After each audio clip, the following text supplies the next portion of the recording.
پھر اسی طرح یہ ہے کہ جو زیب و زینت کی ہمیں اجازت دی گئی ہے، میک اپ کی جو اجازت دی گئی ہے، اس میں بھی حد سے بڑھنے سے منع کیا گیا ہے. ایک حد کے اندر رہ کر یہ میک اپ بھی کرنا چاہیے. مثلا ہم دیکھتے ہیں کہ آپ صلی اللہ علیہ وسلم نے کچھ چیزوں کو جو عورت کے بناؤ سنگھار سے متعلق ہیں قابل لعنت قرار دیا ہے، اور فرمایا کہ ایسی چیزیں جب کسی قوم کے اندر آ جاتی ہے تو وہ قوم ہلاک ہو جاتی ہے. اس میں جو طریقے عربوں کے ہاں رائج تھے، ان میں سے جو چیزیں آپ نے ناپسند کی وہ کیا ہے؟ اپنے بالوں میں دوسرے بال ملا کر ان کو زیادہ لمبا اور گھنا کرنے کی کوشش کرنا. اپنے بالوں میں دوسرے بال ملا کے ان کو لمبا کرنا. جسم کے مختلف حصوں کو گودنا. گودنا کیا ہوتا ہے کہ وہ سکن کے اوپر پرماننٹ نشان بن جاتے ہیں. پھول بوٹے بنانا جسے فرنٹیئر میں رواج ہے، یا افریقن ممالک میں رواج ہے کہ عورتوں کے چہرے کے اوپر مستقل قسم کی لکیریں اور نشان اور پھول اور معلوم نہیں کیا کچھ بنا ہوا ہوتا ہے. پھر اسی طرح مصنوعی تل بنانا. عربوں کے ہاں یہ رواج تھا کہ کہیں پر کالا سرما لگا کے گال پہ یا ٹھوڑی پہ یا کہیں بھی، یہ ہمارے ہاں بھی یہ رواج موجود ہے، خوبصورت لگنے کے لیے یہ اٹریکٹیو ہوتے ہیں نا تل، اگر کسی مخصوص جگہ پر ہو تو اس سے بھی روکا گیا کیونکہ وہ جسم کا حصہ نہیں. پھر اسی طرح بال اکھاڑ کر بھووں کی خاص وضع بنانا، بھووں کی شیپ بنانا، دانتوں کو گھس گھس کر باریک بنانا، یا دانتوں کے درمیان مصنوعی خلا پیدا کرنا، یعنی دانت کھلے کرنا خوبصورت لگنے کے لیے، یا زعفران یا ورس وغیرہ کے مصنوعی ابٹنے مل کر چہرے پر مصنوعی رنگ پیدا کرنا. زعفران جو پیلا رنگ ہوتا ہے یعنی بالکل ایک مصنوعی اور ہی رنگ نظر آ رہا ہے نا، لیکن اس کے علاوہ باقی چیزوں کی اجازت.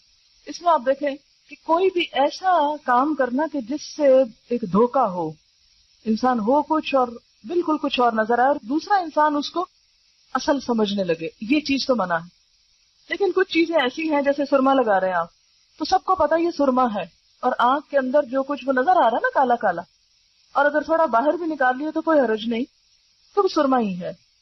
اسی طرح اگر آپ لپسٹک لگا رہے ہیں تو سب کو پتا کہ یہ ہونٹ کا رنگ نہیں ہے، یہ اوپر لال رنگ لگا ہوا ہے. تو اس میں جو بھی دیکھ رہا ہے وہ خوبصورت تو لگ رہا ہے انسان، لیکن دھوکے کا اندیشہ نہیں ہے اس میں.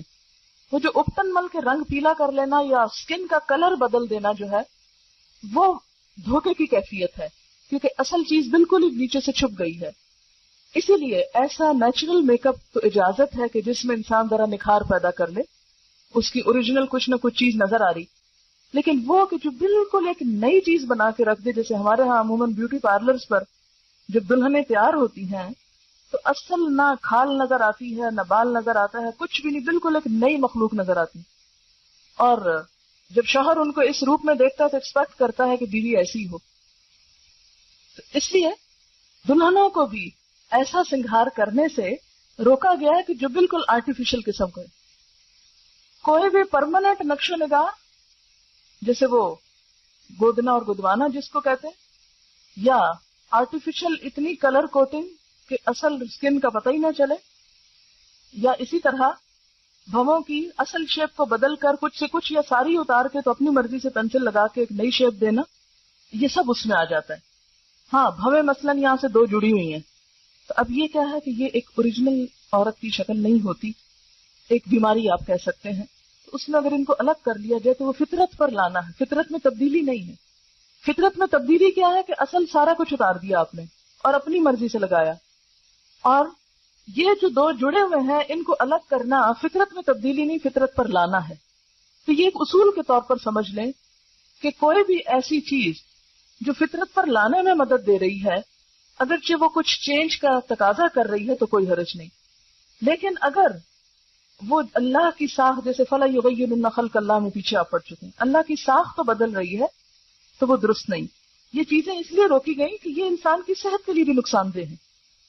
آپ دیکھیں نا اپنے بالوں میں دوسرے کسی مردے کے بال وہ کاٹ کے لے آئے اور لگا دیے آپ نے، تو وہ ایک ہو سکتا ہے کہ آپ کے اور اس کی جو جسم کی بیماریاں ہیں یا اور چیزیں ہیں ان میں کچھ فرق ہو تو وہ دوسرے کے بالوں سے ٹرانسفر ہو کر آپ کے اندر چلے جائیں. یا سب سے بڑی بات یہ کہ دھوکہ دینا منع ہے.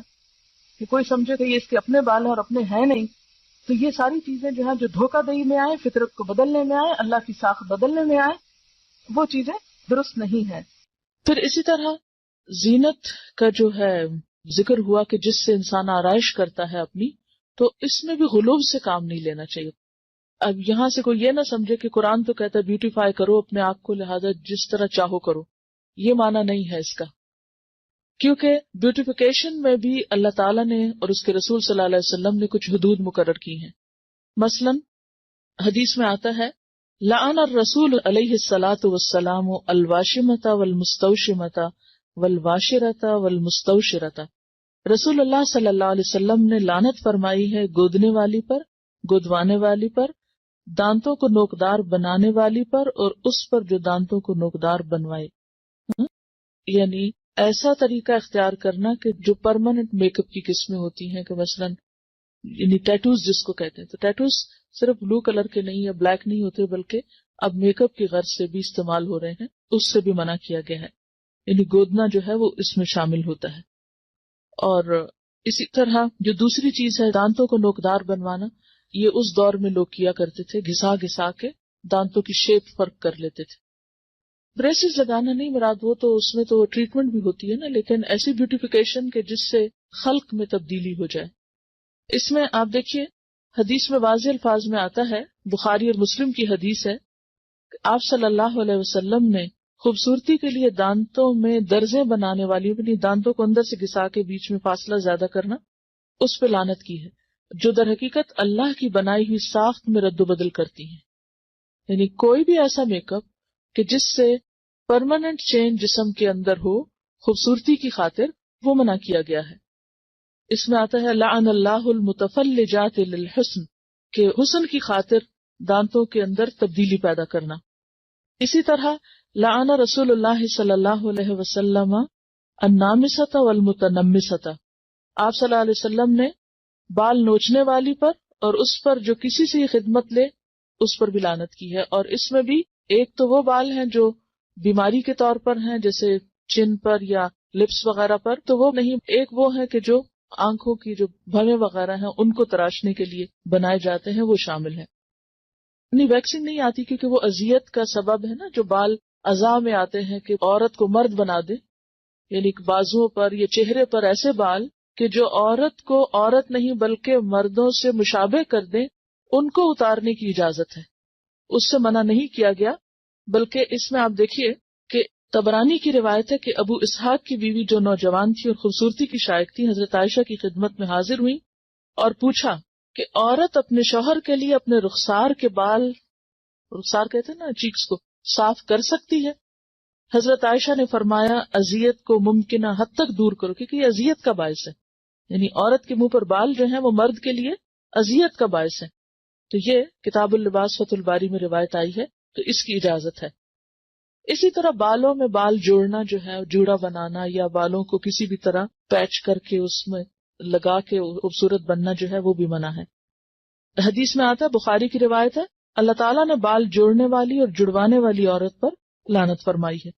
اور اس میں آپ دیکھیے کہ ان ساری جو احادیث ان میں ایک چیز مشترک ہے، اور وہ کیا ہے؟ لعنت کا لفظ. یعنی اللہ کی رحمت سے دور ہیں ایسے لوگ. ایک اور حدیث میں آتا ہے کہ بنی اسرائیل اس وقت ہلاک ہوئے جب ان کی عورتوں نے ایسے کام کیے. یعنی بنی اسرائیل کی ہلاکت کے پیچھے بھی ان کی عورتوں کی حد سے زیادہ زینت میں دلچسپی تھی.